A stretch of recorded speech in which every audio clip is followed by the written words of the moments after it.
हाँ हेलो, क्या हाल है करिश्मा? बताओ क्यों फोन किए? पूछो जरा पूछो मुझे क्या हुआ। अबे करिश्मा, अब कौन सी मुसीबत खड़ी हो गई? अब तुझे क्या हो गया? मुझे नींद आई नहीं रात भर। नींद आई नहीं रात भर? क्यों, तूफान आंधी आंधी चल रही थी क्या? तुझे नींद नहीं आई? क्यों, मच्छर काट रहा था रात में क्या? कितनी गर्मी है। हाँ यार, बहुत गर्मी है यार। रात में कूलर के नीचे में भी पसीना आ रहा था। तुमको नहीं आ रहा था पसीना? गर्मी में माथे से टपके पसीने। अबे तू पसीना टपकने के बात कर रही है? मेरी नानी मर गई मायके, मेरे मायके नहीं, मेरी माँ के मायके। तेरी नानी मरी तो मैं क्या करूं।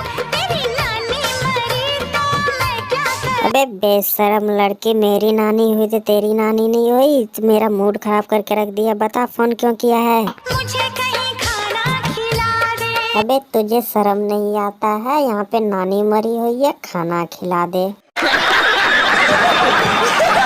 हेलो गाइस, तो आप लोग को नानी वाला वीडियो कैसा लगा? तो वह लोग वीडियो अच्छा लगा होगा तो वीडियो को लाइक कर दीजिएगा। चैनल पे नए हैं तो सब्सक्राइब कर लीजिएगा।